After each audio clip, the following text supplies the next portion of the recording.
شاعران ملګری ناشتي ډېر قدرمن ملګری ناشتي د دوی مخ ته زه غواړم یو نظم ووایم. د نظم عنوان دی پښتون شاعر. وایي پرون لیلا داسې په چلول کې ګیله کوله، پرون لیلا داسې په چلول کې ګیله کوله، ویلې خفه نه شې څه داسې یې کیسه کوله چې ته شاعر یې او د مینې کیسې نه پېژنې، د محبت شنې سرې رنګینې کیسې نه پېژنې. چیرې یوه ورځ خو د زما شنکي خالونه یاد کا، یا مې چشمان یا مې د سرو شونډو سرونه یاد کا، یا مې د تورو زلفو ول په ول تارونه یاد کا، یا خو مې چیرې د بنګړو ډک مړوندونه یاد کا. چیرې یوه دوې کیسې زما په تور وربل ولیکه، یو دوه زما په دې نارې غاړه غزل ولیکه چې زه ډډه شم چې په ما پورې سندرې لیکي، زما د سپینې خولې وړې وړې خبرې لیکي چې کله وستایې زما د مخ سرخي لالیا، بیا دې منمه هر یو شعر او شاعري لالیا.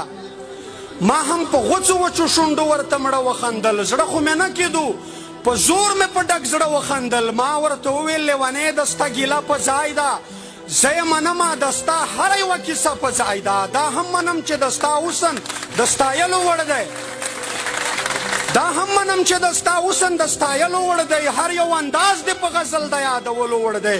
خو زه څه وکړم پښتون یم خیاره درومي، قسم په خدای که مې په خوله د عشق ټپه را درومي. څنګه یې ولیکم ضمیر اجازت نه راکوي، ما ته د وران وطن تصویر اجازت نه راکوي چې شنه خالونه لیکم شنه لوګي بارود را یاد شي، هغه د کلي په جومات د بمبار دود را یاد شي چې سره لبان لیکم نو سرې وینې مې زړه ته راشي، د زلمي ورور تودې تودې وینې مې زړه ته راشي، هغه د پلار په مخ پرتې وینې مې زړه ته راشي، هغه د مور په سر چې تلې وینې مې زړه ته راشي. نه نه نو زه به څنګه ستا په مخ سرخي یادوم، په مخ پرتې خاورې د خوار یتیم بچي یادوم.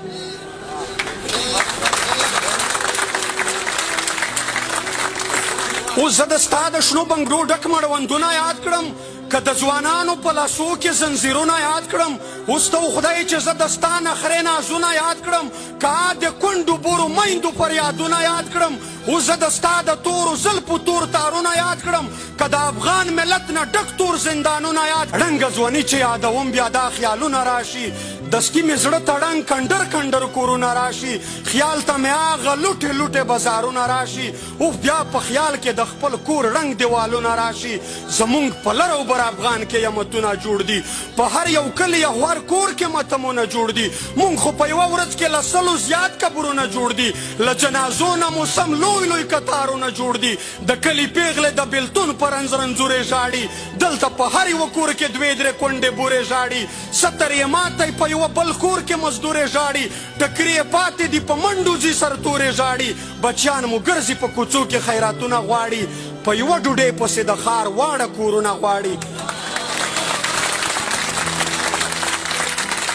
اوس دا هر څه په اوبو یوسم ستا اوربل یاد کړم، د یتیمانو ژړا پرېږدم ستا خندل یاد کړم. اوس ته خدای چې زه د ستا نتکې چرګل یاد کړم، کابل ورونه پېښور او په کابل یاد کړم.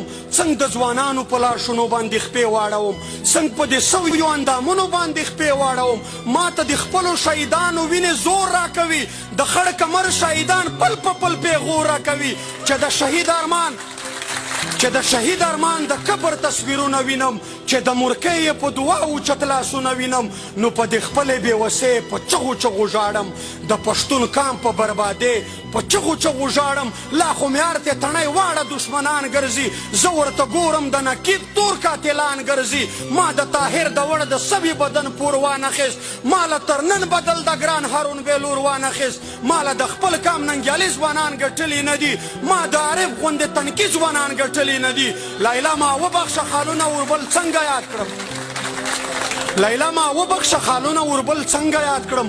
ستا نری غاړه سرې ورشنډې چرګل څنګه یاد کړم، تر څو چې وانخلم د دغو شهیدانو بدل، د کونډو بورو ځورېدلو یتیمانو بدل. تر څو چې ونه کړم تپوس د نړېدلي وطن، د باروتو په ور وړي ته وسوځېدلي وطن. زه مې چې بیرته خپل غیرت و ایمان ونه ګټم، تر څو چې هغه حلال شوي مشران ونه ګټم.